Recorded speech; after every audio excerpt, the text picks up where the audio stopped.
وسلم على هذا النبي الكريم وعلى آله وصحابته ومن سار على نهجه إلى يوم الدين. اللهم سبحانك لا علم لنا إلا ما علمتنا وعلمنا ما ينفعنا وزدنا علما. اللهم إنا نسألك العزيمة على الرشد والغنيمة من كل بر والفوز بالجنة والعفو عند الحساب والنجاة من النار. اللهم تقبل منا صلاتنا وقيامنا وركوعنا وسجودنا وتخشعنا وتضرعنا وتنبغ سرنا يا الله يا رب العالمين ويا مجيب السائلين وادخلنا مع الأبرار آمين يا رب العالمين. Baik jamaah sekalian yang dimuliakan Allah Subhanahu wa taala, alhamdulillah di pagi hari ini yang rasanya lebih dingin dari kemarin. Dingin. Selalu begitu. Selalu malam ini pagi ini lebih dingin dari kemarin. Walakin nabi taufiqillahi wa hamdihi wa fadlihi, alhamdulillah kita dapat menunaikan salat subuh berjamaah ya. Berjihad melawan kantuk, berjihad melawan dingin, dan insyaallah ini menjadi saksi atas ibadah kita di hadapan Allah Subhanahu wa taala. Amin ya Allah. Amin ya rabbal alamin. Karena tidak ada yang kita andalkan kecuali yaitu rahmat dan fadlullah Subhanahu wa taala. Baik, al-an sanadrus wa naqra al-hadis at-tasi' ashar min kitab Adab al-Mufrad wa hadha al-hadis bima yata'allaqu bi uqubati uquqil walidain. Hal fahimtum? Kalau dia Arab ke bahasa Arab mengajarnya. Bahasa Arab ke bahasa Arab. Insyaallah ya. Yang hadis ke-29 ini tentang bab bahwa durhaka kepada orang tua itu hukumannya adalah termasuk yang paling disegerakan di dunia sebelum di akhirat. Di dunia sebelum di akhirat. Berarti kebalikannya, berbakti kepada orang tua balasannya adalah akan disegerakan di dunia dan juga nanti di akhirat lebih besar. Haddatsana Abdullah bin Yazid haddatsana Uyainah ibnu Abdurrahman an abihi an Abi Bakrah an Nabi sallallahu alaihi wasallam qala ma min dhanbin ajdaru an yu'ajjala li sahibihi al-uqubah ma'a ma yudakhkharu lahu min al-baghi wa qati'atir rahim. Tidak ada dosa yang paling cepat atau yang paling pantas untuk disegerakan, dipercepat hukumannya di dunia plus nanti ditabungkan di akhirat hukumannya, disimpan di akhirat. Jadi dua nana, di cash di dunia, ditabung di akhirat. Yaitu dua. Satu, al-baghi. Al-baghi ini ulama mengartikan dua makna. Satu, perzinahan. Zina itu hukumannya cash, kontan dunia plus ditabung di akhirat. Al-baghi. Ada juga yang mengartikan al-baghi ini az-zulmu, kezaliman. Orang zalim cash juga di dunia. Mungkin sebelum tuanya atau sebelum meninggalnya itu di cash dulu. Baru setelah itu ditabungkan di akhirat. Jadi masih ada saldo di akhirat itu. Saldo azabnya masih ada di akhirat. Bagi orang yang zina atau zalim. Antara dua makna itu. Tetapi yang banyak dipahami oleh dalam syarah hadis itu al-baghi itu zina. Yang kedua waqati atir rahim, dan memutus silaturahim.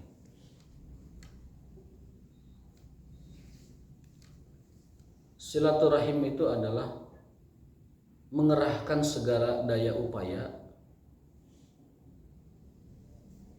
kebaikan ya, untuk ahlu rahim kita, mengupayakan sekuat tenaga, daya upaya, segala macam kebaikan untuk ahli rahim kita dan menghindarkan segala macam keburukan dari ahli rahim kita. Ahlu rahim itu dalam istilah Islam itu adalah orang-orang yang serahim dengan ibu kita. Itu ahlu rahim, kakak, adik, kemudian saudara-saudara dan sebagainya. Itu ahlu rahim. Dan itu dapat diperluas menjadi ahlu rahim seibu kita semua umat manusia, yaitu ibunda Hawa alaihissalam. Tapi kalau kita memaknai silaturahim dalam istilah hadis atau Islam, silaturahim itu adalah orang-orang yang serahim dengan ibu kita. Itu yang dinamakan dengan ahlu rahim. Makanya dalam hadis disebutkan ar-rahimu muta'alliqun birrahman. Rahim itu menempel di arasy ar-Rahman Allah Subhanahu wa taala.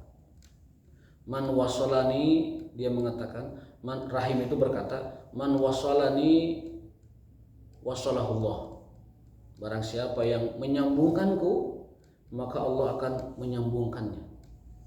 Maksudnya rahmatnya, maghfirahnya, ampunannya, kemudian keberkahannya.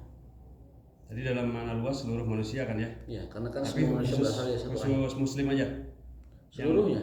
Termasuk luar muslim? Termasuk luar muslim. Silaturahim, karena semua berasal dari ibunda Hawa. Itu makna silaturahim yang luas. Tetapi silaturahim yang dimaksud dalam hadis-hadis, dalam Quran, dalam istilah Islam itu adalah orang-orang yang satu rahim dengan ibu kita. Itu yang paling wajib. Dalam hadis itu rahim itu muta'alliqun. Apa yang muta'alliqun itu? Nyantol ke arasy Allah Ta'ala. Dia berkata, rahim berkata, man wasolani, siapa yang menyambungkanku, Allah akan menyambungkannya. Maksudnya menyambungkan keberkahannya, keselamatannya, kesentosaannya, kesehatannya, dan juga rezeki-rezekinya. Wa man qata'ani qata'ahu Allah. Barang siapa yang memutusku, maka Allah pun memutuskannya darinya. Berarti keberkahan, kemudian kesentosaan, maghfirah, rahmat itu diputuskan oleh Allah Subhanahu wa taala. Bahkan ada hadis yang saya bisa katakan rada ekstrim tentang silaturahim. Ahlu dosa, kalau dia rajin silaturahim, Allah berikan rezekinya yang banyak. Jadi kalau kita banyak berdosa sekalipun, ingin dapat rezeki yang banyak, kuncinya silaturahim. Masuk akal kan? Pergaulan kan? Secara umum pergaulan, tapi secara khusus itu silaturahim di keluarga kita. Dan ulama sepakat silaturahim hukmuhu wajib. Silaturahim itu hukumnya wajib. Bukan sunnah, bukan mubah, bukan yang lain-lain, wajib hukum. Wa kaifiyatu silaturahim, tata cara silaturahim itu ada beberapa hal, di antaranya 6 hal. Yang pertama adalah tabadul ziyarat, sering menziarahi ahlu rahim kita. Kita kan banyaknya tahunya ahli waris. Ahlu rahim itu wajib diketahui juga. Ahlu rahim, satu tabadul ziyarat, sering mengunjungi ahlu rahim kita. Mengunjungi kakak, mengunjungi adik itu hukumnya wajib. Mengunjungi saudara hukumnya wajib, satu rahim. Mengunjungi bibi itu hukumnya wajib. Tabadul ziyarat, saling mengunjungi. Yang kedua adalah doa, mendoakan, itu juga hukumnya wajib. Mendoakan ahlu rahim kita. Ya Allah, ampuni saudara-saudara saya, ampuni kakak saya, adik saya, dan lain sebagainya. Yang ketiga adalah badlul mali, memberikan bantuan finansial. Bahkan sedekah yang paling utama adalah kepada keluarga. Kalau mereka sudah tercukupi, baru kepada melebar ke yang lain-lain, meluas. Al-aqrab fal-aqrab. Al-qurba. Mengapa orang tua itu tidak boleh diberikan zakat? Mengapa kakak adik tidak boleh diberikan zakat? Karena mereka sebenarnya haknya adalah nafkah. Kewajiban kita itu memberi nafkah kepada orang tua saat mereka di masa tuanya tidak mampu. Kalau orang tuanya balantrak banyak harta ya tidak wajib, cuman tetap itu keberkahan dan fadilah bagi dia.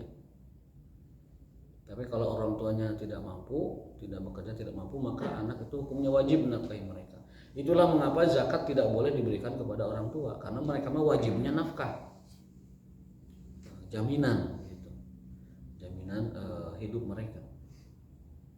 Inna a'jalit ta'ati sawaban silaturahim. Sesungguhnya ketaatan yang paling akan disegerakan balasannya, kata Allah dalam hadis Rasul, maksudnya Rasul bersabda, karena Rasul berdasarkan wahyu, sesungguhnya ketaatan yang paling akan disegerakan oleh Allah Ta'ala adalah silaturahim. boleh dicatat hadisnya, boleh jadikan posting juga boleh, karena nasihat. Inna a'jali ta'ati sawaban silaturahim. Sesungguhnya ketaatan yang paling akan segera Allah cepatkan balasannya, cash di dunia dan ditabung nanti di akhirat pahalanya adalah silaturahim. Menjaga silaturahim. Fa innahu mukthiratun lil mali, karena silaturahim dapat memperbanyak rezeki. Wa mansaatun fil athar, dan dapat memanjangkan usia. Wa mahabbatun fil ahli, dan dapat memupuk kecintaan di dalam kehidupan sanak keluarga, baik keluarga kecil maupun keluarga besar. Jadi memupuk kecintaan pertama, yang kedua adalah memperluas rezeki, dan yang ketiga adalah memperpanjang umur. Itu hadis-hadis tentang silaturahim. Makanya Nabi juga bersabda, doa itu semuanya diijabah kecuali dua, illa maksiyah wa qati'ur rahim. Semua doa diijabah, dalam bentuk apapun ijabahnya, semua doa diijabah kecuali dua hal. Satu, doa untuk maksiat, yang kedua doa memutus silaturahim. Itu doa yang pasti tidak akan diijabah. Ya Allah, jauhkeun abdi ti manehna. Itu doa memutus silaturahim. Gitu. Kecuali kalau memang orang yang kita hajarnya, yang kita jaga jaraknya memang ahlu dzunub, ahlu zulm, ahlul maksiyah, ahlu syirki, ahlul kufri, itu berbeda. Itu namanya baro. Kalau itu baro, memisahkan diri dari mereka. Tapi kalau mereka bukan ahlu syirki, ahlu kufri, ahlu zulmi, maka hukumnya wajib menjaga kedekatan dengan mereka. Jadi doa yang tidak akan Allah ijabah, pasti tidak akan diijabah, itu adalah doa tentang qati'ur rahim, pemutusan silaturahim, dan yang kedua doa tentang maksiat.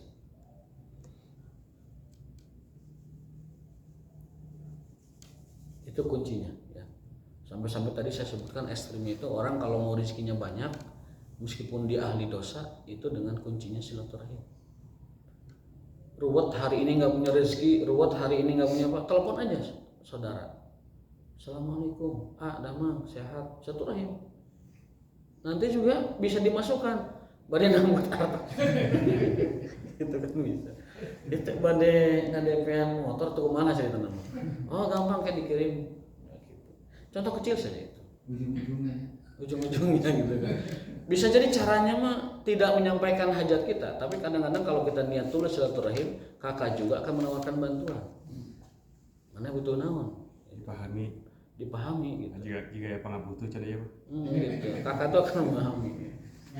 Ngerti deui. Iya pasti ngerti gitu kan. Ngerti. Kumaha damang nu mana we cenah ada. ABCD. Saya pernah waktu itu mau pajak kendaraan. Ini uangnya kebetulan lagi nggak ada.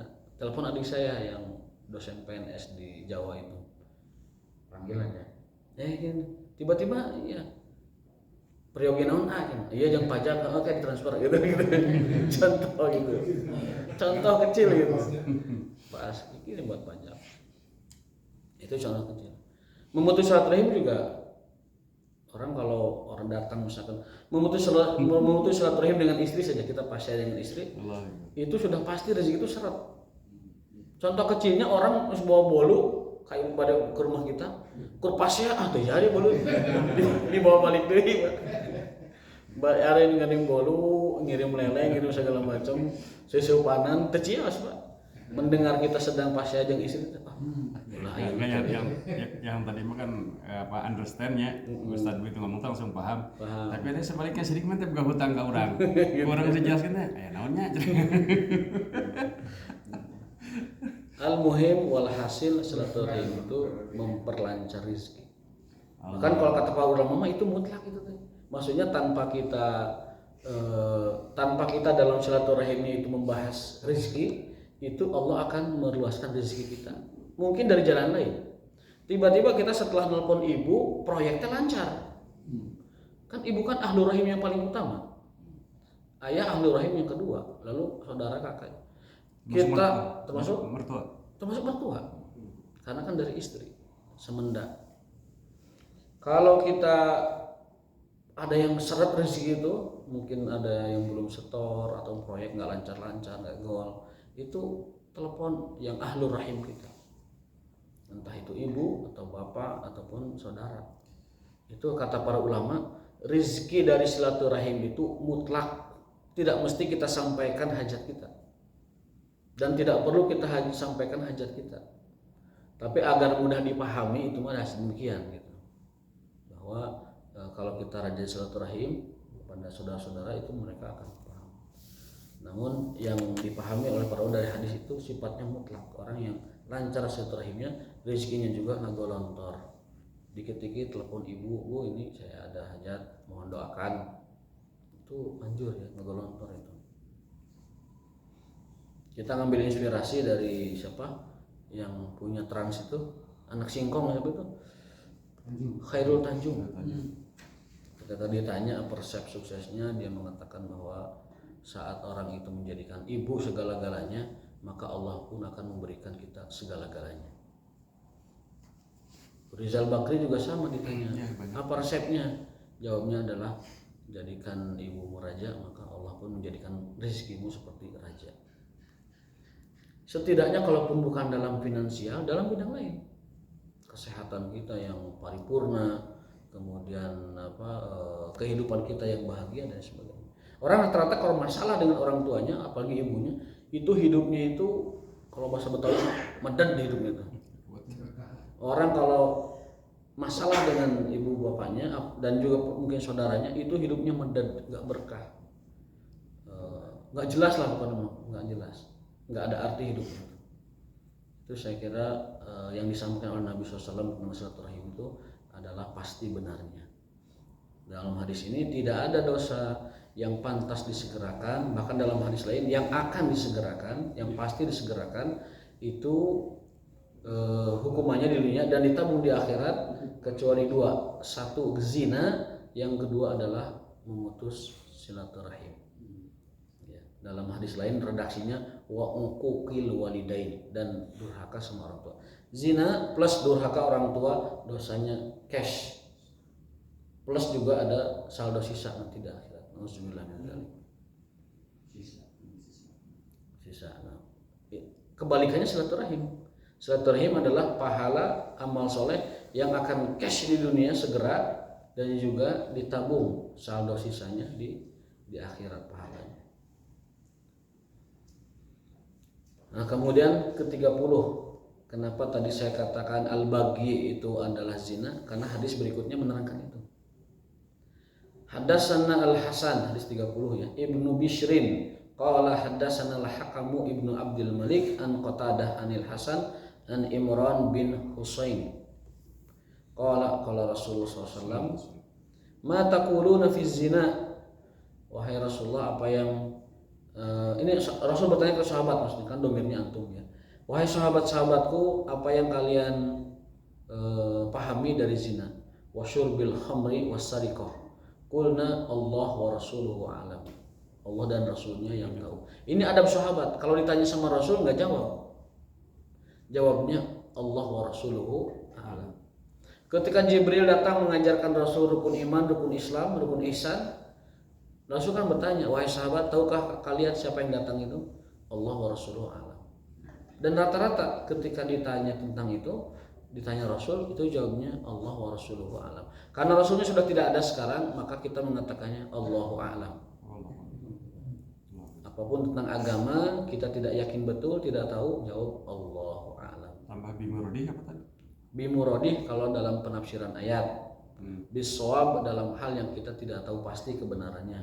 Kalau umum cukup Allahu a'lam. Bimurodih itu artinya apa yang dia kehendaki, apa yang dia inginkan. Misalkan ada ayat, misalkan qul huwallahu ahad, kita tafsirkan. Setelah itu nanti di ujung kita katakan wallahu a'lamu bimuradih. Dan hanya Allah yang Maha tahu maksud apa yang diinginkan dari ayat itu. Murad itu maksudnya. Murad dari kata aroda yuridu. Isim maf'ulnya murad. Ingin kan? Ingin. Oh, yang diinginkan. Yang diinginkan. Hanya Allah yang Maha tahu yang diinginkan. Yang diinginkan dari ayat itu hanya Allah yang tahu, yang apa.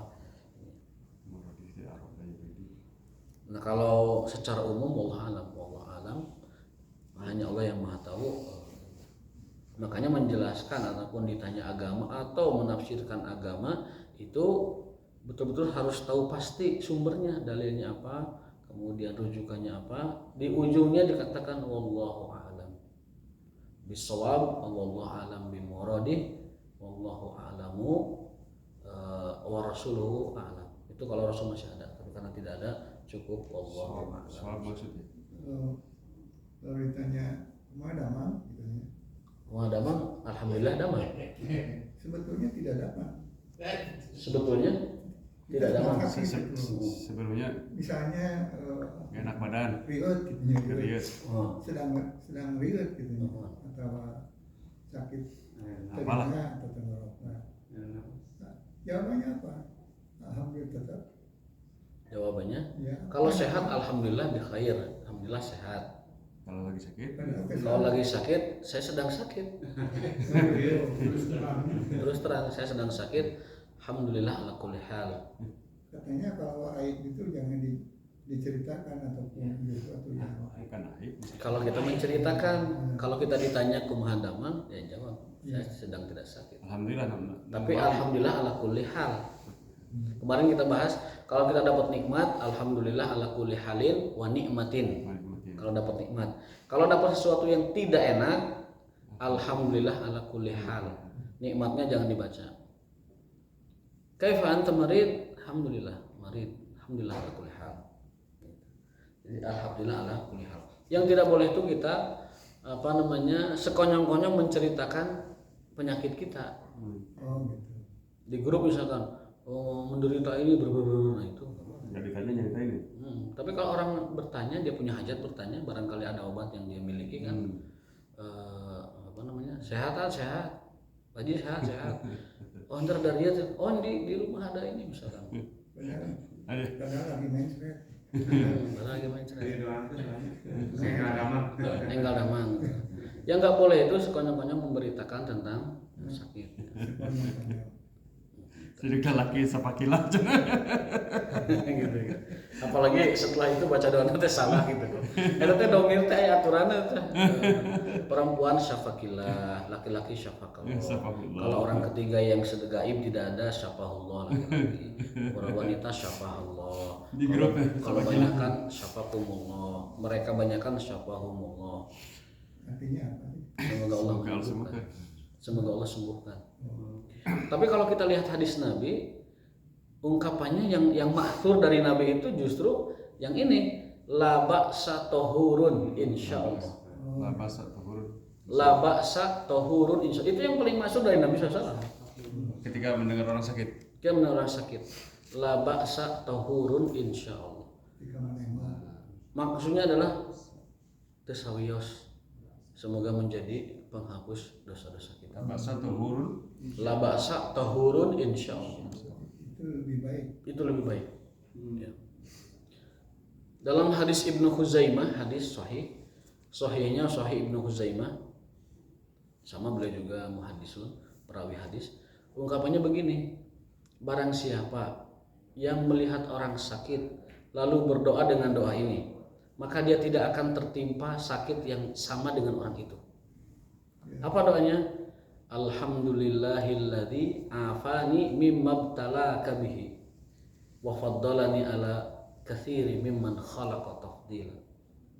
Alhamdulillah yang telah memberikanku afiat dari sakit yang menimpamu, dan Allah telah memberikan banyak keutamaan, banyak fadilah, faddalani kepadaku dibanding yang lain-lainnya.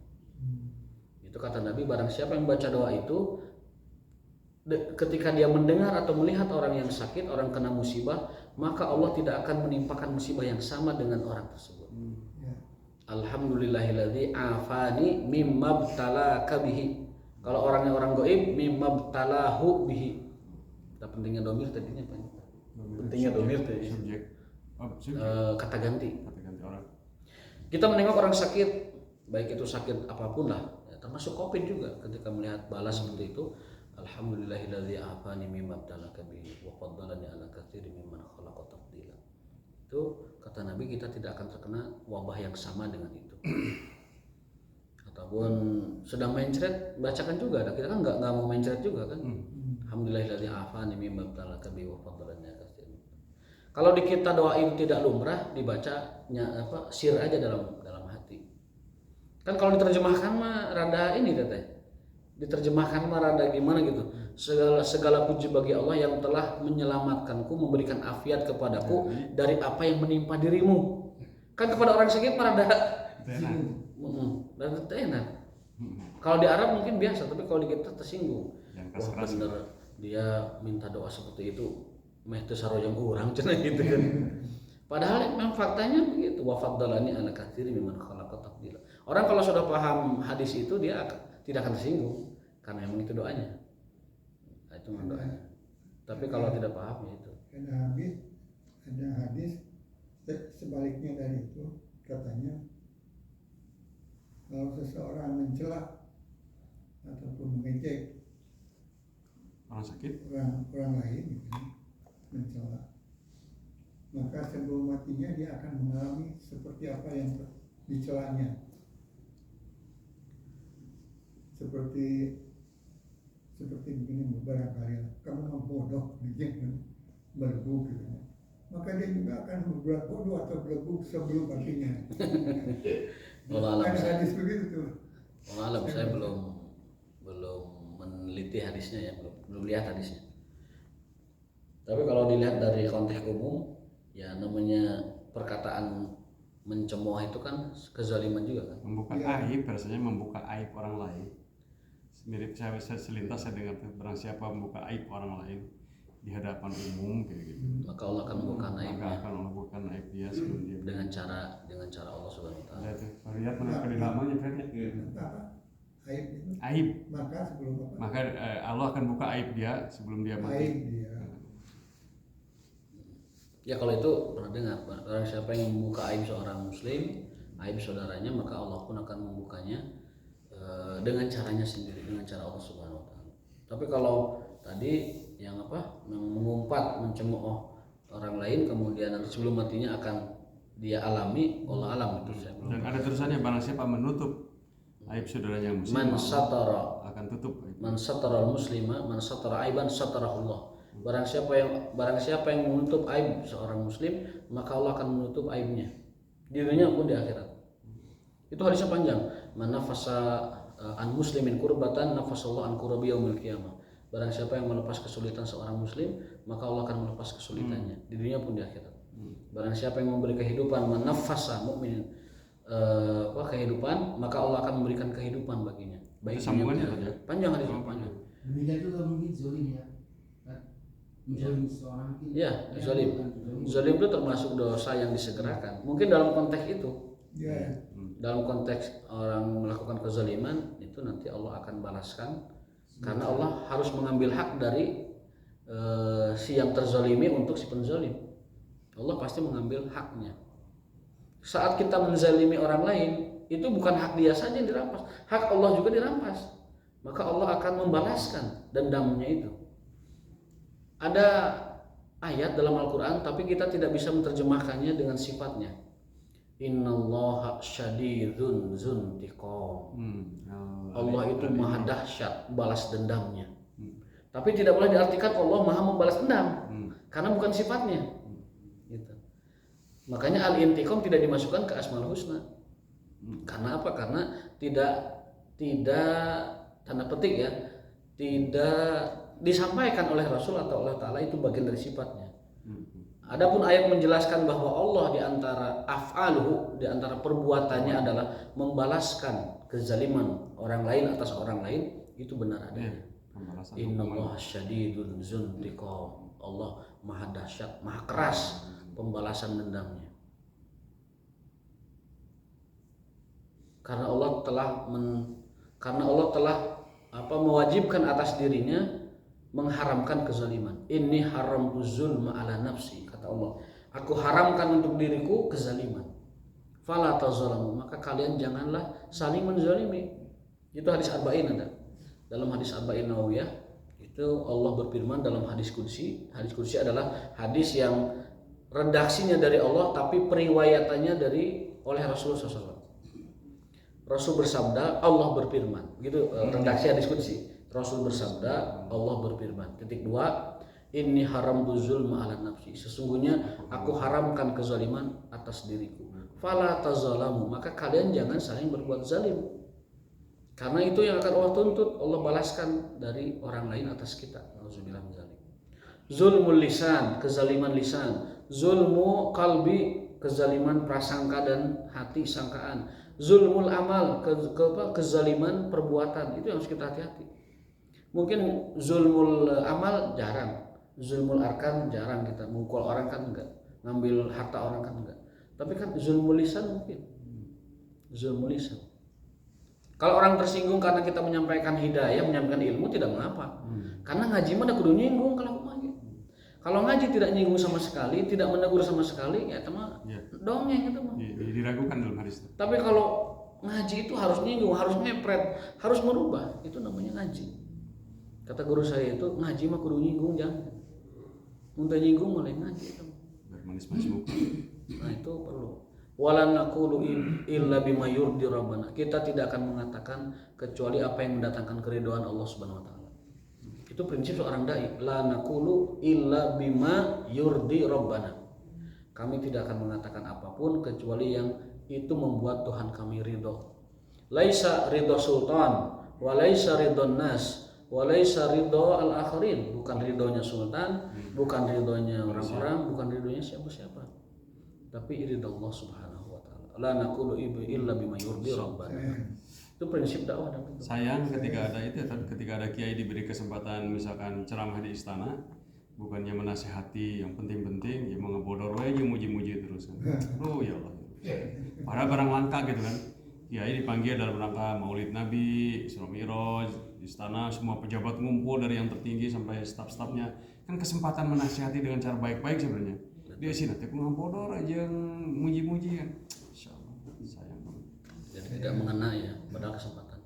Saya suka dengar anak-anak laki rombongan gitu ya, jalan anjing lain kadinya itu gitu. Saya dengan enak itu sebutkan itu. Punya anjing begitu. Bon binatang, absen bon binatang. Kalau saya melihat sih, saya melihat kalau di Sunda ya, unyang anjing itu sudah bukan lagi umpatan sebenarnya. Itu mah sudah jadi apa? Latah. Iya. Biasanya latah itu tanpa niat, Pak Haji. Ya itulah. Ya itu keburukan orang Sunda. Artinya tidak bisa kita katakan unyang anjing Sunda itu sebagai kezaliman menurut saya ya. Tidak bisa katakan karena tadi sudah latah. Ya, lihat konteks lah. Kejing babaturan gitu. Di Arab itu ada ungkapan latah tapi tidak dipupus oleh Islam. Apa itu? Sakilat ka ummuk. Sing jadi randa Indonesia. Sing jadi randa Indonesia aja. ya. Sakilat itu menjanda, umuka ibumu. Sing jadi ranjang. Eta artinya apa? Sing modar bapak maneh. Gitu kan.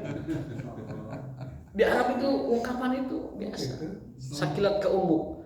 Dan di dalam buku-buku Islam itu masih terulang ungkapan itu. Berarti tidak dihapus oleh Islam. Hal-hal yang sudah menjadi kebiasaan orang banyak dan itu sudah menjadi latah itu tidak dikenai dosa.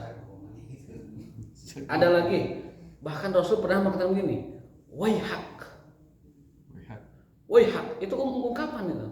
Nah ulama mentafsirkan ucapan Rasul itu dengan faidah hadis. Hukum hadis ini adalah bahwa ungkapan yang beredar di masyarakat, sebuah umpatan yang beredar di masyarakat, tapi tidak dimaksudkan maknanya, itu boleh dipakai dan tidak terkena dosa. Apa waihak itu? Waihak itu cilaka man gitu lah. Oh. Waihak, cilaka mana? Waihak. Mun bahasa orang mah geblek lah. Terbalik sih ya. Terbalik sih ya. Ya. Kecager mana yang itu. Ungkapan dialek masyarakat yang biasa dipakai tidak ada motif atau niat mengucapkan itu maknanya, maka itu adalah diperbolehkan. Karena ada hadisnya Rasul pernah membacakan para sahabat waihak. Ya. Artinya cilaka mana. Anjing. Dalam sahabat juga sering wailun lak. Wail itu kan kecelakaan. Binasa mana? Wailun lak. Yang lebih kerasnya itu sakilat ke umuk. Sakilat ke umuk. Sing jadi randa Indonesia. Kalau diartikan letter L, tapi orang Arab mengatakan itu bukan maksudnya. persis dengan wallahi orang Arab, bukan sumpah itu. Ya, dalam hadis Aisyah itu bagaimana dengan wallahi orang Arab?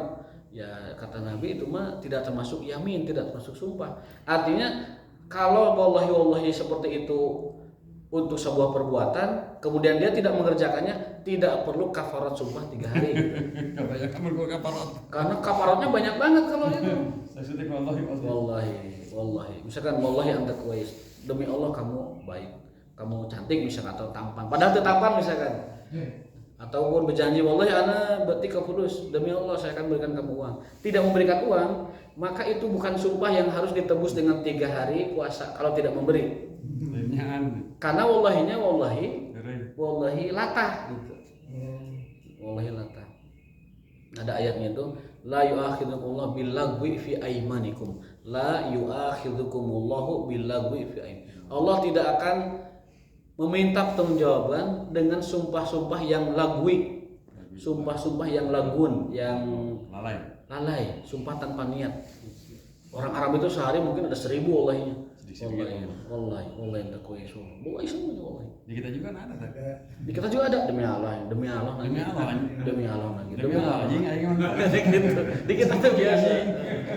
Demi Allah. Dicampur juga anjing di kita mah. Tak mungkin di kita yang unyang anjing itu dalam dialek Arabnya itu semacam itu, waihak, sakilat ka umuk, wailun lak, mungkin seperti itu, umpatan seperti itu. Karena pengucapnya itu tanpa niat, tanpa maksud juga sebagai sebuah umpatan, maka itu tidak masuk ke bab dosa, masuknya bab adab saja. Masuknya ke bab orang yang mengucapkan itu tidak punya standar adab yang bagus. Atau tidak gitu. Sekarang ini tadi berkontribusi nih orang Sunda nih ke bahasa Indonesia. Orang-orang yang bukan Sunda masuk, ada dokter yang terkenal tuh yang menjadi dokter siapa tuh yang dari Jogja tuh. Itu udah anjing jika gaya orang Sunda. Jadi kebiasaan hari orang Sunda anjing itu sudah dipungut sama anak muda sekarang. Jariah kayak mata-mata. Biasanya jariah. Dan itu sudah mengalami derivatifnya banyak itu, bukan anjing aja, anjrit itu. Saya ingat saya itu dulu nggak ada orang-orang di luar Sunda yang kayak gitu. Sekarang udah ikut-ikutan anjing. Ada 4 si Deddy Kobuser segala kalau lagi di siapa di Alonso tuh anjingnya keluar tuh. Turunannya ada 4 namanya anjrit, anjir, anjay dan anjing. Alhamdulillah ya Allah. Barangkali mirip dengan bahwa dengan insya Allah gitu. Aku akan insya Allah. Padahal dia itu tahu bahwa tidak akan datang gitu ya. Tapi Ya sama seperti itu, insya Allah juga sama. Insya Allah itu kan tidak termasuk sumpah ya. Sumpah itu kan syaratnya harus ada kosamnya, bunyi redaksi sumpahnya, dan ada Allahnya. Sumpah yang tidak menggunakan Allah itu bukan sumpah syariah, sehingga tidak perlu dikafarati. Syarat sumpah itu 2, ada lafaz Allahnya, ada ucapan sumpahnya. Jangan ditambah Rasul ya. Jangan ditambah Rasul, cukup Demi Allah, demi Rasulullah. Ada kan itu. Demi Allah, demi Rasulullah. Ada hadis man halafa bi ghairillahi faqad asyraka. Barang siapa yang bersumpah dengan selain Allah, maka dia telah berbuat syirik kecil. Syirik kecil itu ya berdosa tetapi tidak termasuk syirik yang dimaksud dalam istilah syariat. Cukup demi Allah saja. Karena makna sumpah itu kan pengagungan, pemuliaan, dan Allah hanya mengizinkan sumpah dengan dirinya. Dan Allahnya itu boleh dengan redaksi yang berbeda-beda. Misalkan warabbul Ka'bah, warabbil Ka'bah, aku bersumpah dengan Tuhannya Ka'bah, boleh. Warabbis sama, aku bersumpah dengan Tuhannya langit. Bahkan dalam ungkapan-ungkapan Arab saya warabbi, demi Tuhanmu. Bisa. Demi Tuhanku itu. Demi Tuhanmu. Warabbi juga warabbi, demi Tuhan kamu. Itu boleh. Jadi dengan redaksi apapun asal maksudnya Allah itu boleh. Rasul sering sumpah dengan tidak langsung nama Allah. Apa? Walladzi nafsu Muhammadin biyadi. Walladzi nafsi biyadi. Demi zat yang menggenggam jiwaku. Itu sumpahnya Nabi. Walladzi yashuqqul qamar. Demi zat yang telah membelah bulan. Karena ada ayat iqtarabatis sa'atu wan syaqqal qamar. Telah bulan itu pernah mendekat dan pernah terbelah oleh Nabi SAW, kan mujizatnya. Maka kita boleh bersumpah walladzi syaqqal qamar, demi zat yang pernah membelah bulan. Itu boleh. Itu tujuannya demi Allah. Demi Allah tujuannya demi Allah. Walladzi khalaqaka epen misalkan. Demi zat yang telah menciptakan keepen. Itu boleh. Boleh. gitu. Tujuannya Allah. Tidak boleh bersumpah dengan Rasulullah, tidak boleh bersumpah dengan Quran, tidak boleh bersumpah dengan yang lain-lain. Hanya Allah saja. Kalau tata cara sumpah jabatan zaman Nabi ada enggak? Ya, Dibaiat saja zaman dulu. Dibaiat aja ya? tanpa Quran. Tanpa Quran. Itu sumpah dengan Quran itu tidak ada tuntunannya sebenarnya. Nggak ada tuntunannya kan? Nggak ada tuntunannya. Quran ditaruh di kepala. Ya. Dan dalam Islam tidak memberikan pemberatan sumpah apapun Quran itu. Hanya saja kan ada kaidah al-adatu muhakkamah. Yang namanya tradisi, budaya, adat, kemudian kebiasaan itu menjadi hukum dalam Islam selama tidak bertentangan dengan syariat. Orang disumpah dengan Quran secara uruf tradisi biasa dilakukan dan memberikan penekanan makna sumpah kan. Dan itu tidak bertentangan dengan syariat. Nah, maka boleh dilakukan. Menjadi tradisi yang bagus untuk dilakukan. Jadi sumpah jabatan pakai Quran dan lain sebagainya itu boleh dan bagus. Karena satu, itu memberi penekanan makna sumpah, tujuannya baik. Yang kedua, tidak bertentangan dengan syariat. Kan tidak ada yang dilanggar dengan Quran jadikan sumpah. Tidak. Yang nggak boleh itu demi Quran. Lafaz sumpah jabatan atau sumpah di pengadilan kan tetap demi Allah sumpahnya. Demi Allah, saya akan mengatakan persaksian yang sebenar-benarnya. Dan jika tidak bersaksi benar, maka saya siap menerima hukuman dari Allah Subhanahu wa taala. Kan gitu sumpahnya. Nah, itu boleh karena sumpahnya masih demi Allah meskipun dengan Quran atau tidak dengan Quran.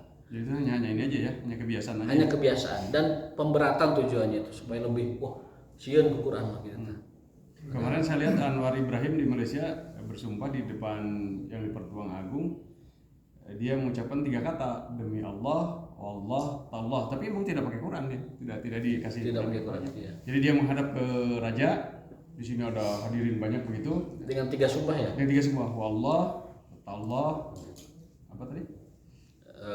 Billahi, tallahi, wallahi 3. Itu artinya sama demi Allah. Billahi, tallahi, wallahi. Itu 3 lafaz sumpah. Banyak pejabat yang disumpah Enggak. karena dia berat dengan sumpah itu ujung kakinya itu ditilang supaya anda Iya katanya saya dengar itu. Batal sumpah. enggak, artinya dia bisa sulit sudah melakukan sumpah itu untuk berbakti. Saya dengar walau alam benar atau tidak ketika dia disumpah itu hati nanti cina menyangka misalkan demi Allah saya tidak akan korupsi. Tidaknya tidak dibaca. Iya. Atau tidak demi Allah, tapi nanti diharewas kena jual hatena cina. Walau alam benar atau tidak. Tapi tetap itu dia terkena redaksi itu. Kalau sumpahnya dibacakan dan dia di hadapannya dia mengikuti, meskipun dia ngurangi nambahin kata-kata itu, tetap dia masuk sumpah yang dimaksudkan. Tetap masuk sumpah yang disampaikan. Berarti para pejabat yang sudah bersumpah itu lalu tidak amanah, itu dia harus kifarat sumpahnya itu. 3 hari puasa. Gitu. Harus dipahamkan kepada mereka, mana gak sumpah tapi tak amanah, puasa 3 poe. Di setiap sumpah Anda itu pelanggaran itu. Gitu. Sumpah kafarat 3 hari. Kalau tidak mau makan fakir miskin sekian orang, ada ketentuannya itu. Kifaratul yamin. Makanya jangan banyak bersumpah kecuali yang penting-penting. Cukup ya barangkali sudah 5:30. Ini berkenaan dengan hukukul walidain. Barangkali ditanyakan cukup ya. Subhanallah wa taufiqna billah wallahu a'lam bissawab. Al-haqqu min rabbikum subhanakallahumma wa bihamdika asyhadu an la ilaha illa anta astaghfiruka wa atubu ilaik. Wassalamu